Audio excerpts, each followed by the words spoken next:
Baik, jadi di sini kami akan mewawancarai seorang UMKM yaitu penjual cheesecake. Sebelumnya boleh berkenalan dengan abang siapa? Perkenalkan, nama saya Habib.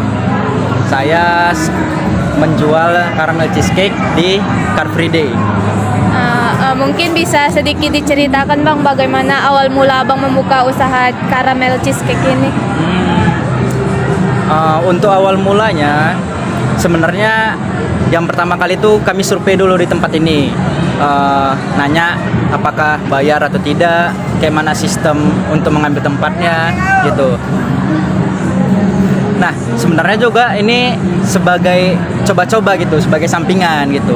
Karena di hari Minggu kan libur juga gitu. Jadi untuk mengisi waktu luang, jadi saya jualan lah di CFD ini.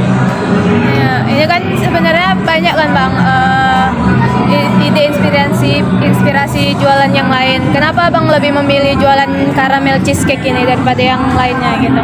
Nah, ini sebenarnya kayak lebih ke apa yang viral di sosmed sih, ya kan? Yeah. Mungkin kaum Gen Z lah, Yeah. terutama saya juga, bahwasanya caramel cheesecake ini banyak yang viral lah di TikTok, apalagi yang dari luar negeri itu kan, yang tebal gitu. Itu Karena lagi banyak diminati jadi ya Yeah. usaha dicoba lah ya bang. ada peluang dan belum ada yang jualan juga di Medan ini dulunya ya. Yeah. Kalau sekarang udah banyak gitu. Benar-benar. Mungkin selanjutnya itu jika barang yang abang berikan kepada konsumen ini rusak, itu siapa yang bertanggung jawab? Apa setelah konsumennya pergi itu udah abang lepas tangan, gak ada tanggung jawab lagi atau gimana gitu? Nah, kalau misalnya barang rusak, ini kan namanya juga makanan kan. Nah, kalau misalnya sudah diberikan kepada konsumen, nah lalu misalnya rusak atau jatuh, itu kan berarti kan udah lepas tangan dari pembeli. Jadi pembeli itu yang bertanggung jawab apa yang mereka beli. Kecuali pas mereka beli, saya sebagai penjual itu tiba-tiba jatuh, itu baru saya yang menukarnya ya gitu. Nah, selanjutnya itu bagaimana abang menentukan harga jual per pieces dari caramel cheesecake abang ini?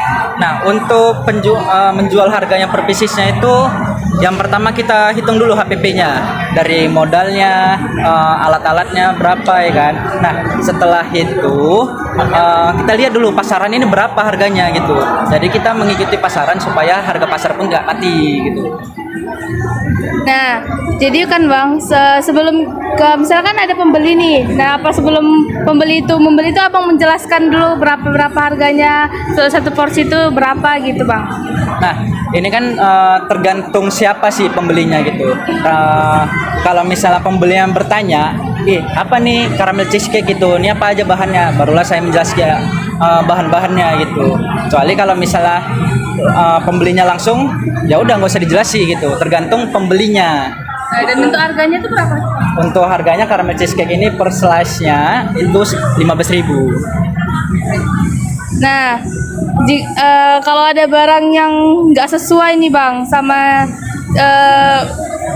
tidak sesuai sama yang dimau pembeli gitu, kira-kira cara abang nyelesainnya gimana? Ini nggak sesuai dalam hal apa nih? Misalnya mereka ada komplain rasa gitu. Nah, kalau misalnya nggak sesuai dari dalam segi, biasalah kalau makanannya rasa lah ya.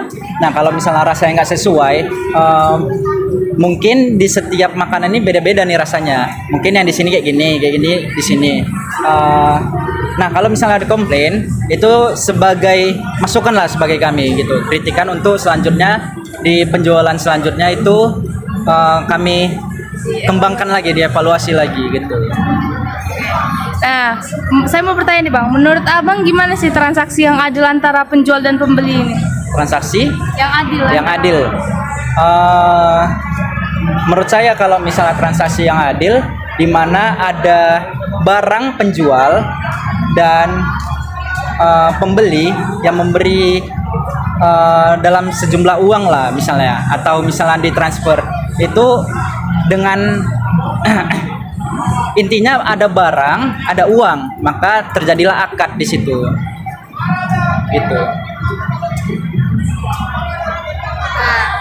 Terus kan bang, apakah menurut abang usaha yang abang jalankan ini sudah menurut syariah gitu? Misalnya dari segi kehalalan makanannya, produknya, terus dari segi harganya, udah sesuai nggak sama bahan-bahan yang abang beli itu sama harga jualnya itu udah pas gitu? Nah, kalau misalnya sesuai atau tidaknya, kalau menurut saya sendiri ya, itu udah sesuai karena bahan-bahan yang saya pakai itu alhamdulillah udah halal semua gitu. Dan bahan-bahannya pun mudah didapetin gitu. Nah, kalau misalnya harga gitu kan yang seperti yang kata tadi, tergantung harga pasaran sama menghitung HPP-nya gitu.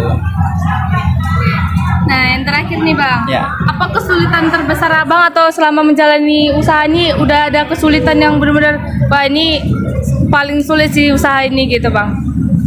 Sulitnya sih enggak, capeknya yang capeknya. Karena kan membuatnya ini kan agak Hamin satu sebelum jualan gitu. Nah, itu pun mesti seharian buatnya. Nah, lalu datang ke Car Free Day ini mesti pagi-pagi kali gitu. Sholat subuhnya di sini, semuanya di sini pokoknya. Jadi kalau misalnya kesulitan ya semuanya sulit kalau misalnya jualan kan. Jadi kalau nggak diusahakan ya nggak bisa gitu. Berarti ini stand tetap abang setiap minggunya di sini ya? Nah, kalau itu kita nggak tahu. Kita tempatnya berubah-berubah, kadang di sini, kadang di sana. Jadi siapa cepat didapat lah itu sistemnya di sini. Jadi sistemnya di sini tuh kayak rebutan tempat ya bang? Iya, Nggak ada tempat, yang nggak booking ada. gitu ya? Gitu. Oke, ini itulah sedikit pertanyaan dari kami bang. Terima kasih ya sudah memberikan informasi-informasi untuk membantu kami untuk membantu tentang bagaimana sih usaha UMKM ini, apakah sudah sudah sesuai menurut dengan syariah gitu bang. Oke. Terima kasih ya bang. Ya, sama-sama.